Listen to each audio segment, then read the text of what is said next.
the governor is having a podcast. What are your thoughts on all of this? In many ways, I think Gavin Newsom right now is the new Bud Light.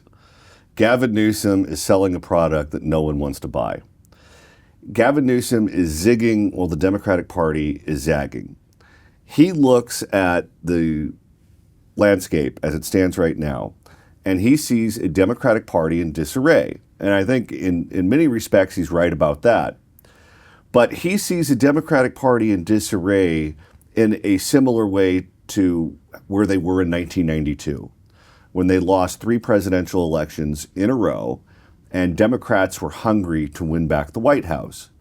And they were willing to moderate their positions, move to the center, make themselves more appealing to middle America so they could win more votes than the Republicans and take back the White House.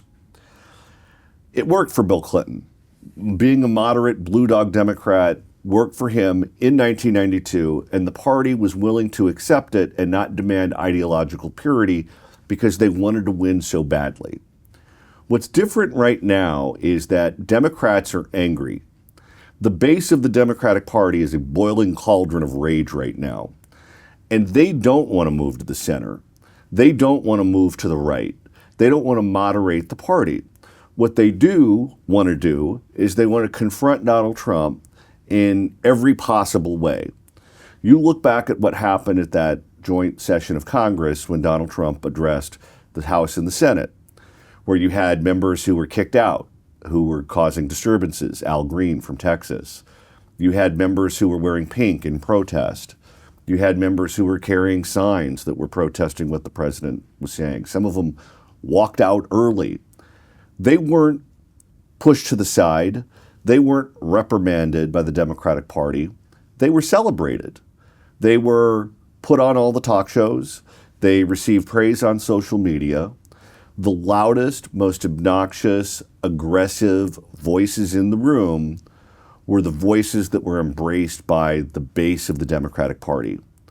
If Gavin Newsom, with this podcast, is trying to say, I'm the moderate, I'm the blue dog Democrat, I'm the conservative, I'm the future, I can win elections, I don't think they're interested in that right now. So in this weird sort of way, his lust for attention and his lust to remain relevant may ultimately end up doing him in because he is branding himself as something that Democratic voters don't want right now. Do you think there's a difference between the Democratic Party and Democratic voters? And the Democratic Party is going further to the left, but the voters are kind of where they are. And he's trying to appeal to these voters. I think there's a difference between being left-wing and being hyper-partisan. And right now, I think Democratic voters aren't necessarily overtly left-wing, but what they are partisan, and they all have Trump derangement syndrome right now. And so anything Donald Trump does is bad, and anything opposing Donald Trump is good. But to look at the Democratic voters and say, oh, what they want is a socialist, what they want is Bernie Sanders, what they want is AOC, I don't necessarily know if that is the answer, but what they want right now is they want a hard partisan. So you think by Newsom doing this podcast, he's going to be more to the center and people may not like that? Yeah. I mean, just look at who he's talking to. He booked Charlie Kirk. He booked Michael Savage. He booked Steve Bannon. He's booking all of these conservative national figures, and he's not confronting them. He's not having a food fight with them. He's bringing them on and he's having a polite conversation. He's finding areas of agreement. And he also moved to the right of where the Democratic base is, or where at least the left wing of the Democratic Party is, on a subject like biological men participating in women's sports. That was like a bomb went off when he said that. It made national news.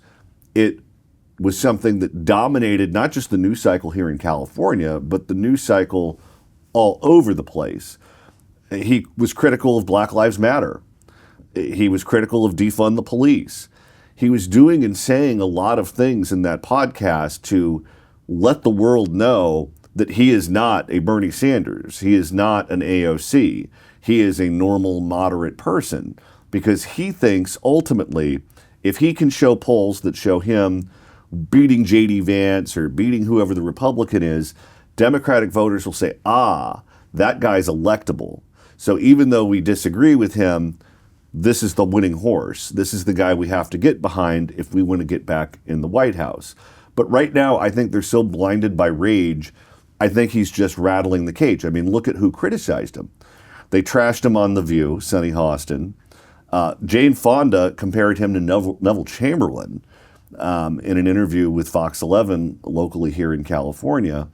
And if you look at the man's social media, it's hard to find anyone praising him for doing what he's doing. They're all attacking him, and most of them are Democrats.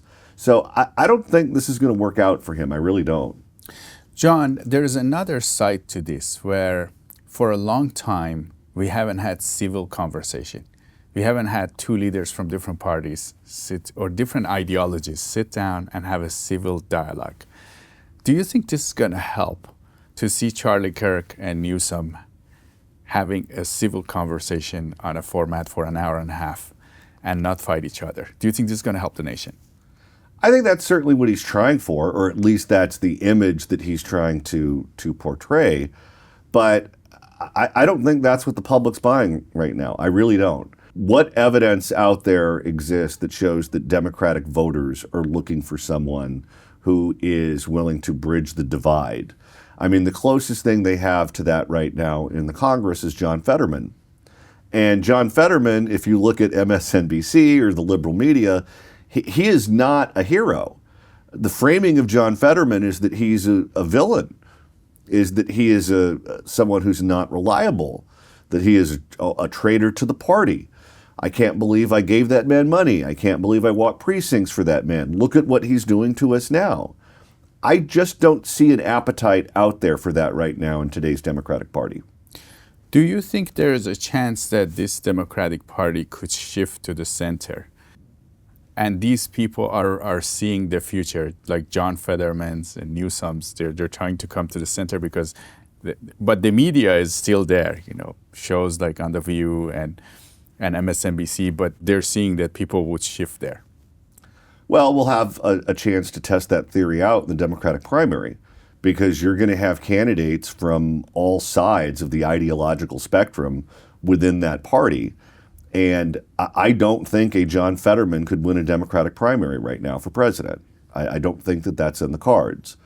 I don't think Gavin Newsom could do it the way he's framing himself. Now, he is a chameleon who can be whatever he needs to be at any given time. I mean, don't forget, when he ran for mayor of San Francisco, he ran as the conservative candidate. He ran as the business-friendly Democrat, as the guy who wouldn't overburden you with regulations and taxation and would clean up crime and clean up homelessness, those sorts of things.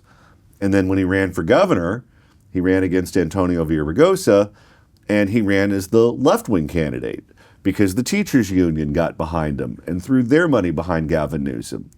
So ultimately, I don't know what his personal ideology is, but I know that politically, the way he presents himself, he is whatever he has to be at any given moment to win an election. And right now, he clearly thinks that positioning himself as the moderate Bill Clinton-style Democrat is the way to win.